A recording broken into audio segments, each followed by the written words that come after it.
तो हमारा अगला वर्ड है मेस्मराइज। अब ये एक वर्ब है, यानी कि एक क्रिया। सिंपल शब्दों में इसका मतलब है किसी का ध्यान पूरी तरह से खींच लेना। जैसे हिप्नोटाइज कर देते ना, बिल्कुल वैसा ही। सोच के देखिए, कभी ऐसा हुआ है आपके साथ कि कोई चीज इतनी सुंदर या इंटरेस्टिंग लगी हो कि आप सब कुछ भूलकर बस उसी को देखते रह गए? हाँ, बस उसी फीलिंग को कहते हैं मेस्मराइज हो जाना।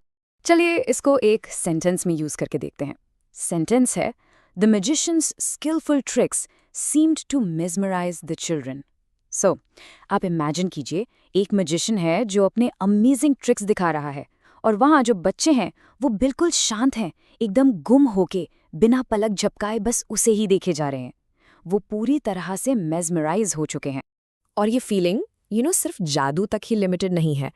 नेचर यानी प्रकृति भी हमें मेस्मराइज कर सकती है। जैसे कि सेंटेंस में सुनिए, I was completely mesmerised by the breathtaking view from the mountain top. यहाँ इसका मतलब है कि पहाड़ के ऊपर से जो व्यू दिख रहा था ना, वो इतना ज्यादा खूबसूरत था कि मैं बस उसमें खो गई, जैसे उस पल में और कुछ मैटर ही नहीं कर रहा था। एक और कमाल का एग्जाम्पल देखते हैं, ध्यान से सुनिए। Her eloquent speech mesmerized the entire auditorium. मतलब उनकी स्पीच इतनी ज्यादा पावरफुल और ब्रिलियंट थी कि पूरे ऑडिटोरियम में बैठे लोग सब कुछ भूलकर जैसे सम्मोहित हो गए थे, बस उन्हें ही सुन रहे थे। ऐसा लग रहा था जैसे उनके शब्दों ने सब पर जादू कर दिया। और हाँ, जैसा मैं पहले कह रही थी, ये वर्ड आपको रियल लाइफ में बहुत मिलेगा, खासकर फिल्म रिव्यूज में। फॉर एग्जाम्पल, एंटरटेनमेंट वीकली का ये कोट देखिए, the film's visual effects are sure to mesmerise audiences everywhere.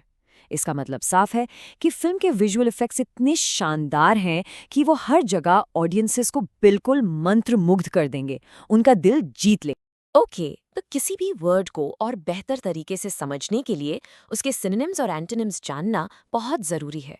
तो मेस्मराइज के सिनोनिम्स यानी इससे मिलते जुलते शब्दों में आते हैं कैप्टिवेट, हिप्नोटाइज और फैसिनेट। इन सबका मतलब मोर और लेस सेम ही है, किसी को अट्रैक्ट करना, मोहित कर लेना। और अब आते हैं इसके एंटोनिम्स पर, यानी इसके ऑपोजिट वर्ड्स। वो हैं बोर, रिपेल और डिसएन्चांट। इनका मतलब है बिल्कुल उल्टा, जैसे किसी चीज का उबाऊ लगना या उससे इंटरेस्ट ही खत्म हो जाना। बस आज के लिए इतना ही। मिलते हैं नेक्स्ट वीडियो में। Happy learning. Bye bye.